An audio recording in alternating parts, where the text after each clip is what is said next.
Hi guys, today we're unboxing and setting up a racing steering wheel. So this particular one is from Logitech and it's the G923. Details including purchasing links are in the description below. So there's two variants of this particular wheel. I've got the PlayStation variant here. You can also get an Xbox version.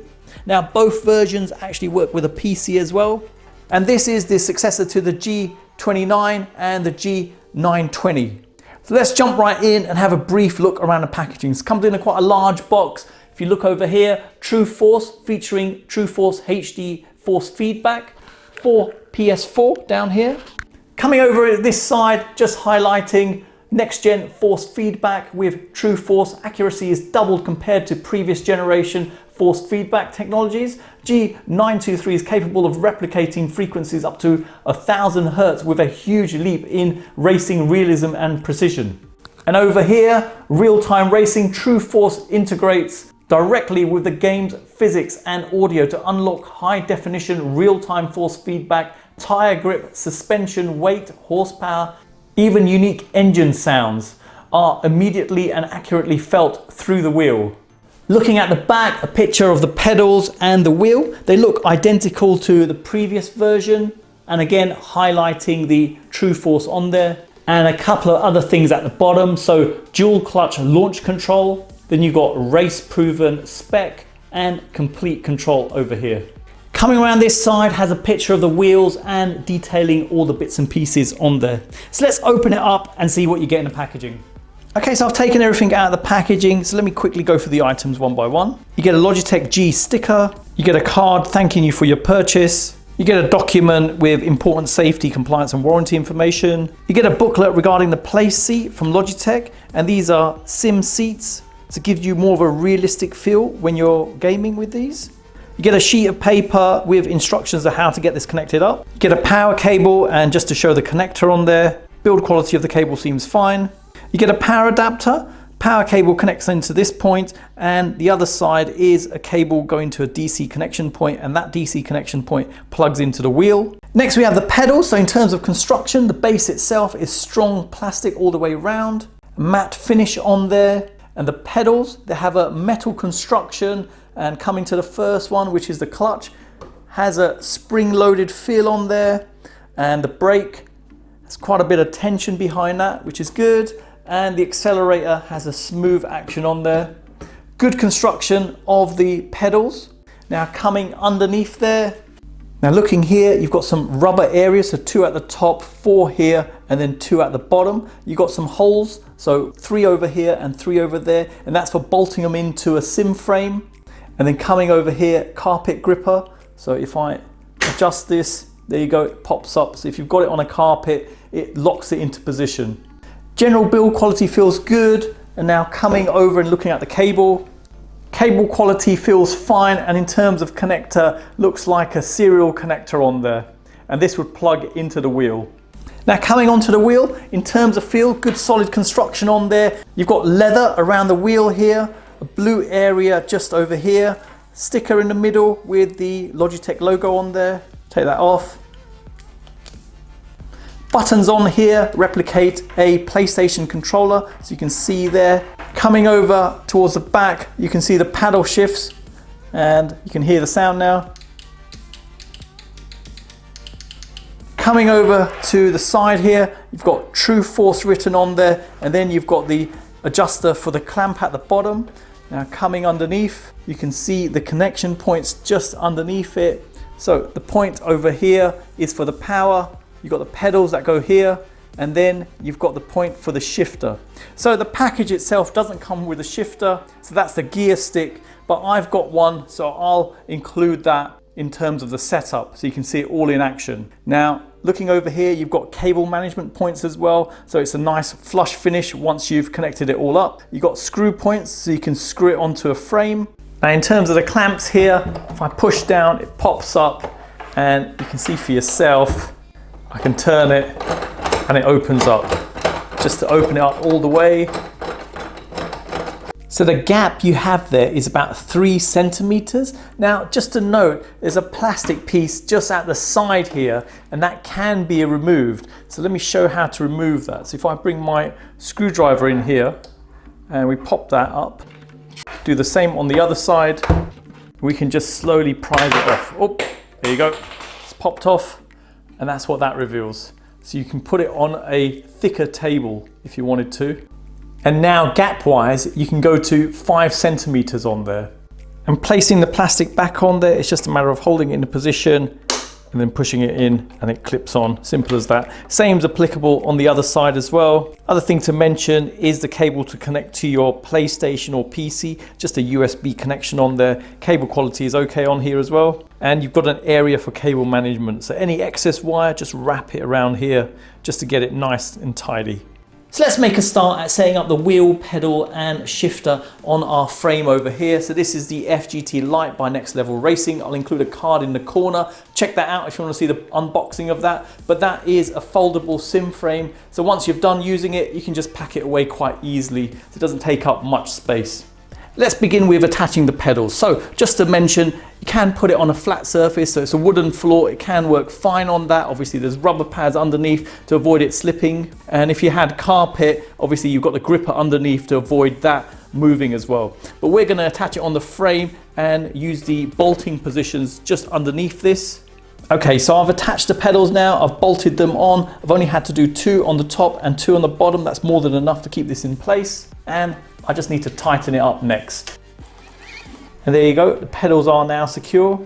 Next, let's attach the shifter. So with this, obviously you can clamp it on. So if you had a table or worktop, you can just place it into position and then tighten the clamps, and it's fine with that. But with this frame, obviously you've got some bolting points. We'll bolt this on so it doesn't move around that easily.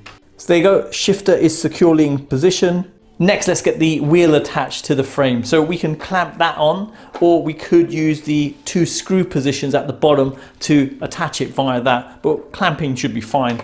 Now, in terms of wiring this up, obviously you've got the cable management. The cable here is the USB cable, so we'll wrap that around once, go through the cable management. Next, we've got the shifter connector, and that's just over here. And if I place that into position, wrap that round. You can do additional wraps if you want, obviously just to keep cables nice and tidy. We'll just go around an additional time and that's it, just go through the cable management. Next is the connector for the pedals, and that goes just over here. So if I now plug that in, and then we wrap that around once as well, get it through the cable management. And finally, we've got the power connection, and that's a DC connector on there that gets plugged into here. And then we can wrap that round once as well. Same thing again through the cable management. Reason for the cable management is so you can have it nice and flush when you've got it on a surface. And then we can just loosen up the clamps over here. You can see, loosen up this side and then place that into position. Tighten it up either side, push it down, just locks into position, and now that's ready. Now all 3 items are attached. Let me just tidy up the cables going there, as it's a bit of a mess at the moment. So I'll just use some Velcro straps and attach it along the sides here, just so it doesn't get in the way when I'm gaming. There you go, cables are nice and tidy around the frame now. I'll just use these straps for cable management on there. I'll include some links in the description for those as well, so if you're after anything like that. Next thing, we need to attach the power adapter. So power's plugged in there, the other end's plugged into a socket. Next, we need to plug in the USB from the wheel, and the USB cable itself is pretty short, so it doesn't go any further than this. So I've got an extension cable going to my device, and if I just plug that in now. Now, just to note, the console does work on a PS4, PS5 and even a PC. So I'll show it working on the PS4 and PS5 in this video. Now we're ready to get started with this, and in terms of turning on the PlayStation, there is a PlayStation logo on the wheel, but that won't turn it on. So you actually have to do it from the console itself. So my PlayStation 4 is just over there, so let me turn it on. Just press the power button. Okay, so you see the wheel calibrating. Next thing to do is press the PS button on the wheel. So if I press it, there you go, you can log in now. Okay, so I've started up Gran Turismo Sport on the PlayStation 4 here, and a few things to mention regarding the wheel. So first of all, the blue indicator at the top is a center marker for the wheel, so you know where the center point is. So as you're turning, it's a quick visual indication. Now, looking on the wheel itself, you've got LED rev indicator here. So if I start speeding up, you can see the revs going higher, and obviously the indicators changing on there. Right paddle shift is to increase gear, and left one is to decrease gear. So if I now speed up, there you go, increasing brake.